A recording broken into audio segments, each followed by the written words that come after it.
Hello दोस्तों, नमस्कार। Profit grid channel में आपका स्वागत है। आइए बात कर लेते हैं कि निफ्टी और बैंक निफ्टी कल मंडे के दिन कहां पे कामकाज कर सकती है। अभी मार्केट जो है निफ्टी 50 वो एक ट्रेंड लाइन से रिजेक्शन के पास है। हो सकता है कि मार्केट यहां से रिजेक्शन लेके और नीचे आ जाए, लेकिन फिलहाल अभी हम एक पैरेलल चैनल को भी ब्रेक डाउन किए हैं, लेकिन एक शॉर्टर टाइम फ्रेम का ट्रेंड लाइन है जिसको हम ब्रेकआउट किए हैं। हो सकता है इसको रिटेस्ट करके मार्केट ऊपर जाने की कोशिश कर सके, लेकिन काफ़ी दिनों से मार्केट एक पैरेलल चैनल में है जो कि इस हिसाब से पैटर्न बन सकता है। चलिए प्लान करते हैं कि मार्केट के ओपनिंग के अनुसार हम कैसे ट्रेड प्लान करेंगे और अपने इंट्राडे में कैसे ट्रेड ले सकते हैं। उसके लिए चलिए 50 मिनट्स के चार्ट पे चलते हैं। निफ्टी 50 के देखिए, ये हमारा निफ्टी का 15 मिनट्स का चार्ट है और जो मैंने ट्रेंड लाइन मार्क रखा है, ये पैरेलल चैनल एक मार्क कर रखा है, उसका मार्केट ने अभी ब्रेकडाउन दिया। हो सकता है इसको रिटेस्ट करके मार्केट नीचे आ जाए, तो नीचे की भी पॉसिबिलिटी है। अभी मार्केट जो है इस ट्रेंड लाइन का ब्रेकआउट दे के उसके ऊपर रिटेस्ट करने आ रही है, तो हो सकता है कि नीचे आके इसको रिटेस्ट करके ऊपर जाए, तो यहाँ पे कॉल की संभावना बनती है। मार्केट अभी इस ट्रेंड लाइन से रिजेक्शन लिया है 2 बार। एक बार तो रिजेक्शन ले लिया, उसके बाद उसको रिटेस्ट कर लिया, तो हो सकता है कि मार्केट में डाउन साइड ही आने की कोशिश करे। तो हम कॉल साइड में क्वांटिटी अपनी कम रखेंगे और पुट साइड में हम अपनी नॉर्मल क्वांटिटी ले सकेंगे अगर हमें ट्रेड मिलेगा तो। आइए बात कर लेते हैं कि कैसे ट्रेड करेंगे। अगर मार्केट फ्लैट खुलता है और इस ट्रेंड लाइन के नीचे आसपास खुलता है, तो जैसे ही ये हमारा लो ब्रेक करेगा इस स्विंग का, फ्लैट खुल के चाहे तो हल्का सा गैप अप खुल के अगर 18,025 को जैसे ही ब्रेक करेगा मार्केट, तो हम उसके रिटेस्टिंग पे एक पुट साइड का ट्रेड ले सकते हैं, जिसमें हमारा ये जो टारगेट होगा ये ट्रेंड लाइन हो सकता है या हमारा ये स्विंग टारगेट हो सकते हैं। ब्रेकआउट करने पे डायरेक्ट एंट्री नहीं लेंगे जब तक उसका रिटेस्ट नहीं हो जाता। ये तो हुआ फ्लैट और गैप अप के केस में। गैप डाउन के केस में क्या कर सकते हैं, आइए उसके बात कर लेते हैं। अगर मार्केट गैप डाउन खुलता है, ये जो हमने लाइन खींच रखी है 17,975, इस लाइन के बीच में और फ्राइडे के लो के बीच में अगर मार्केट ओपन होता है कहीं भी, तो हम या तो इसके लो को ऊपर ब्रेक करें तो हम कॉल साइड का एक छोटा सा ट्रेड बना सकते हैं, जो कि हमारा टारगेट ए लाइन हो सकता है और ए ट्रेंड लाइन हो सकता है। अगर मान लीजिए मार्केट यहाँ पे खुलता है और इस लाइन को ब्रेक कर देता है, 17,975 के आसपास का जो लाइन ब्रेक कर देता है, तो एक हल्का सा पुट का ट्रेड ले सकते हैं, जो कि हमारा टारगेट ए ट्रेंड लाइन चलते चलते हो सकता है जहाँ भी जाए, और या हमारा ये स्विंग हो सकता है, लेकिन हमारी क्वांटिटी कम रहेगी। क्वांटिटी जब हम गैप डाउन के केस में जब अधिक करेंगे जब इस स्विंग को नीचे ब्रेक कर देगा, जो कि लेवल है 17,920 के आसपास का जो लेवल है, अगर वो ब्रेक हो जाएगा तब हम क्वांटिटी अपनी पुट साइड में बढ़ा सकते हैं। कॉल साइड में भी हमारी क्वांटिटी कम रह सकती है गैप डाउन खोलने के केस में। आइए बात कर लेते हैं कि बैंक निफ्टी कहाँ पे कामकाज कर सकती है और कैसे ट्रेड प्लान कर सकते हैं हम।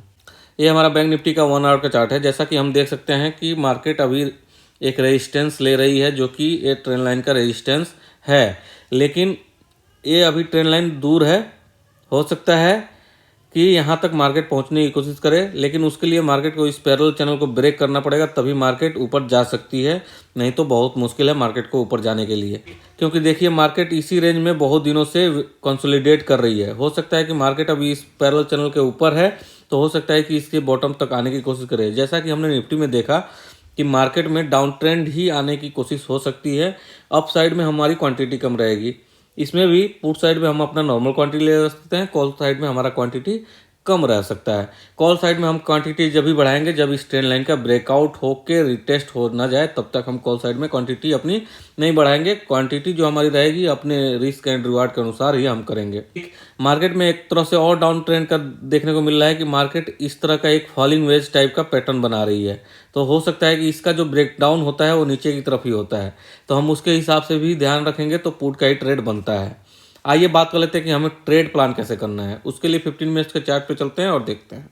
देखिए, ये हमारा बैंक निफ्टी का 15 मिनट्स का चार्ट है। हमने जो फॉलिंग वेज का बात किया था वो देखिए, ऊपर यहाँ पे रिजेक्शन, सपोर्ट, रिजेक्शन, अब सपोर्ट। हो सकता है कि इसको ब्रेक डाउन करके मार्केट नीचे की तरफ आए और यहाँ तक आने की कम से कम कोशिश करे, क्योंकि देखिए इस टाइप का पैटर्न बन रहा है, तो हो सकता है कि ये जो लेंथ है ये पूरा लेंथ बन जाए। हमें ट्रेड प्लान कैसे करना है वो देख लेते हैं। अगर मार्केट फ्लैट खुलती है और इस ट्रायंगल के बीच में खुलती है, जो ऊपर वाली लाइन है या और नीचे वाली लाइन है, इसके बीच में खुलती है, तो या तो ऊपर की तरफ ब्रेकआउट हो या नीचे की तरफ ब्रेकडाउन हो। ऊपर की तरफ ब्रेकडाउन में यहाँ पे क्वांटिटी बहुत कम रहेगी, जब हाई ब्रेक हो जाएगा उसके बाद हम अपनी क्वांटिटी बढ़ा सकते हैं, लेकिन हमारी जो अल्टीमेट टारगेट रहेगा ये लाइन ही रहेगा। नीचे की साइड में अगर मार्केट फ्लैट खुलती है, इस ट्रायंगल के बीच में खुलती है और जैसे ही लो को निकालती है, लो को क्या, ये जो लाइन मैंने खींच रखी है 42,475, इस लाइन के नीचे जैसे आई मार्केट, तो उसके बाद हम एक रिट्रेसमेंट पे पुट साइड का ट्रेड बना सकते हैं कि जिसमें हमारा पहला टारगेट ए हो सकता है, दूसरा टारगेट ए, तीसरा टारगेट ए और अल्टीमेट टारगेट हमारा ए लो हो सकता है। आइए बात कर लेते हैं कि गैप अप के केस में क्या कर सकते हैं। मार्केट अगर गैप अप खुलती है और हाई के नीचे ही खुलती है तो हो सकता है कि मार्केट गैप अप खुले, हाई से रिजेक्शन मार के नीचे आ जाए। तो यहाँ पे अगर हम ध्यान देंगे तो एक इन्वर्टेड हैमर या बेरिश इनगल्फिंग बनेगा, तो हम एक पुट साइड का ट्रेड बना सकते हैं। अगर हाई का ब्रेकआउट हो जाता है तो उसके रिट्रेसमेंट पे हम एक कॉल साइड का ट्रेड बना सकते हैं गैप अप खुलने के केस में। अगर मार्केट गैप अप खुलता है यहाँ पे कहीं आसपास और इस ट्रेंड लाइन को ब्रेक डाउन कर देता है नीचे की तरफ, तो इसके रिट्रेसमेंट पे हम एक पुट साइड का ट्रेड बना सकते हैं, जिसमें हमारा टारगेट लेवल वाइज जो मैंने मार्क कर रखे हैं वो हो सकते हैं हमारे लिए। तो हर एक लेवल पे अपना प्रॉफिट बुक करने की कोशिश करेंगे, कोई डायरेक्शन नहीं है, इसलिए जिस हिसाब से ट्रेड मिलेगा उस हिसाब से हम अपना टारगेट बुक करके मार्केट से बाहर हो जाएंगे। चलिए बात कर लेते हैं कि गैप डाउन के केस में क्या कर सकते हैं। अगर मार्केट गैप डाउन खुलती है और ये जो लेवल है, ये जो ग्रीन जोन है, इस जोन के ऊपर खुलती है, तो हम जब एक ट्रेंड लाइन ब्रेक होगा ऊपर की तरफ, ये वाली जो ट्रेंड लाइन है, ये जो ट्रेंड लाइन ऊपर की तरफ ब्रेक होगा तो हम कॉल साइड की ट्रेड बना सकते हैं। और इस जोन के जैसे ही नीचे निकलेगा तो इमीडिएट हम एक पुट साइड का ट्रेड बना सकते हैं। अगर मार्केट इसके भी नीचे खुलती है इस ग्रीन जोन के, तो हम इसको मार्क करके रख लेंगे, इस लो को। ये लो जैसे ही ब्रेक होगा तो हम पुट साइड की ट्रेड बना सकते हैं। और कॉल साइड के लिए जैसे ही ये जोन बाहर की तरफ निकालेगा, अगर इसके नीचे खुलता है, इस जोन के बाहर निकलता है, तो हम एक कॉल साइड का ट्रेड बना सकते हैं। चलिए आज के लिए बस इतना ही, मिलते हैं नेक्स्ट वीडियो में। तब तक के लिए please like, share my videos and subscribe my channel. Thank you.